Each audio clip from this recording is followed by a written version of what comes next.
welcome back to my channel. I wanted to do a video today talking about books because I know a lot of us are stuck at home or trying to stay home as much as possible at the moment.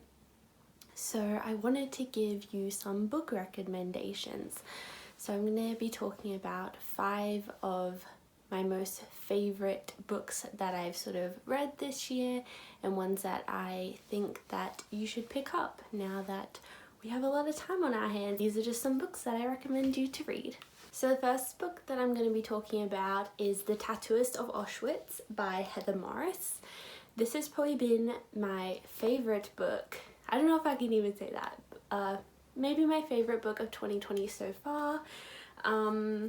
If you haven't heard of this one, it basically is kind of an epic love story. So this is actually based on a true story of 2 people, Lael and Gita, who both ended up in the Auschwitz-Birkenau concentration camp. So Lael ends up being the tattooist or the tattooer, and that's how he meets Gita, and it basically follows them and how they navigated their love whilst in such an awful situation. And I just thought that it was quite eye-opening, and I quite like learning about history, particularly Nazi Germany, World War II sort of things, and it was just a really interesting perspective on the concentration camps, and it was based on a true story, so I really gobble that stuff up. The next book I want to recommend was actually the joint Booker Prize winner for last year, and that's Girl, Woman, Other by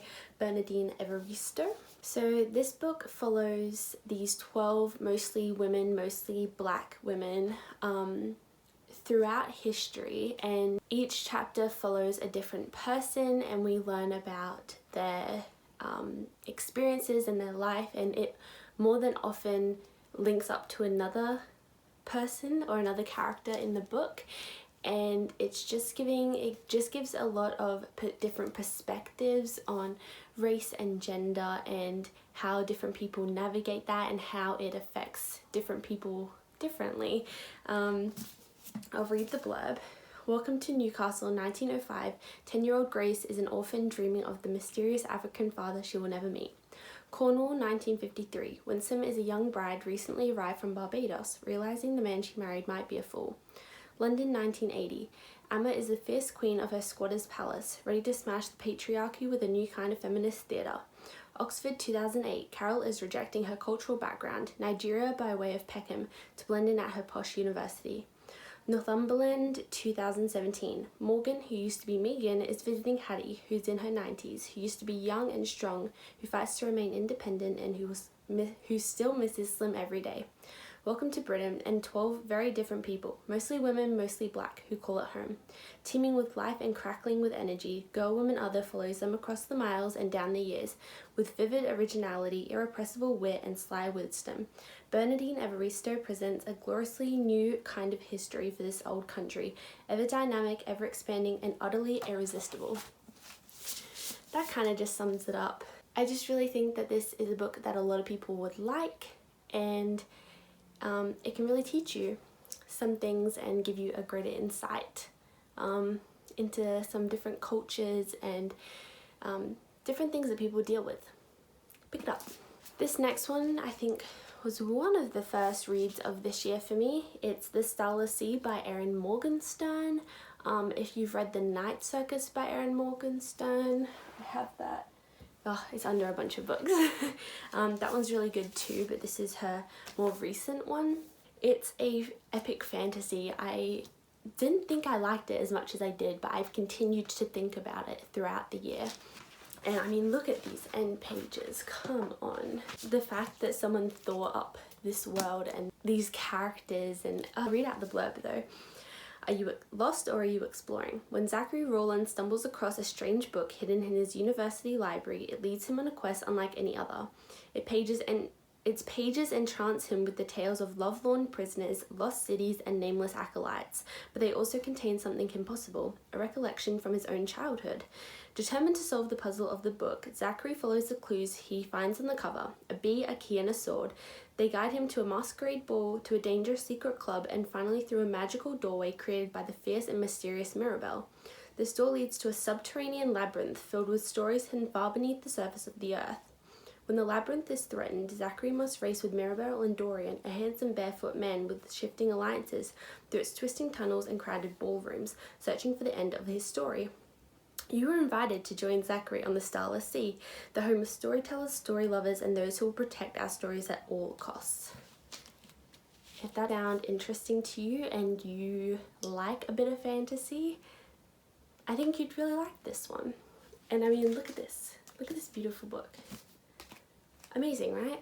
The next book I want to recommend to you is Normal People by Sally Rooney. This is a love story, a romance contemporary novel. It's won a bunch of awards and it's a really easy read. It didn't take me very long to read at all. I didn't love the ending of it, but that's just because it wasn't really resolved in my opinion. But I found it really enjoyable to read anyway. I just got cozy on the couch and read this, and very entertaining. I'll read the blurb. Connell and Marianne grow up in the same small town in the west of Ireland, but the similarities end there. In school, Connell is popular and well liked, while Marianne is a loner. But when the two strike up a conversation, awkward but electrifying, something life-changing begins. Normal People is a story of mutual fascination, friendship, and love. It takes us from that first conversation to the years beyond and the company of two people who try to stay apart but find they can't. There's nothing too intense or hard to follow with this book. It's just following two people navigating teenagedom into adulthood and how they try to maintain a relationship but how other things get in the way. I just think it's really relatable and I think a lot of people would like this one.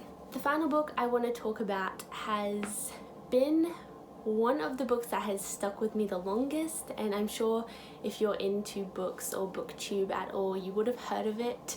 A Little Life by Hanya Yanagihara. This is a tome. It's massive, but I'm really glad it was such a big book. It explores a lot of triggering themes, so make sure you have a look at that before deciding to pick this one up. But if you think you can read it, I really recommend that you do, because it was eye-opening to think that these sorts of things are real realities for some people, and I really think that it allowed me to develop some empathy, and it wasn't nice to read about these things. I can't really explain it, but it was just, I like character-driven novels, and this focused and went super deep into the lives of our characters, and I think that Hanya Yanagihara really executed that really well. So it was nice to read even though the themes were terrible, horrible.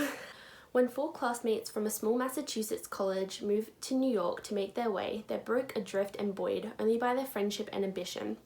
There is the kind, handsome Willem, an aspiring actor.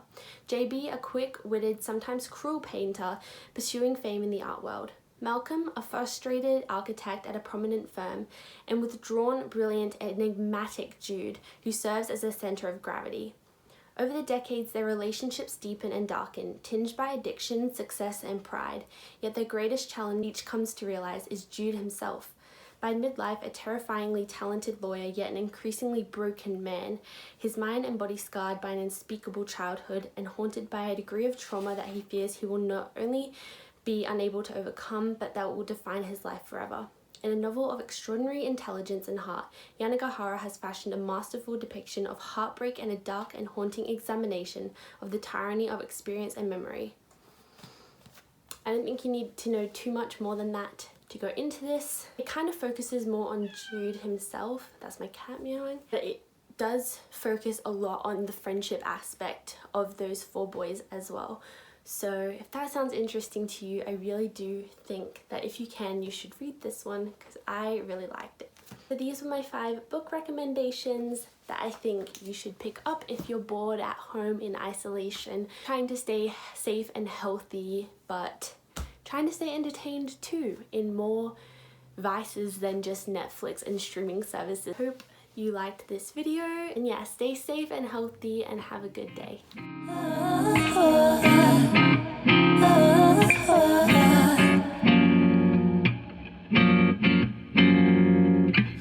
I won't let you talk to me like that.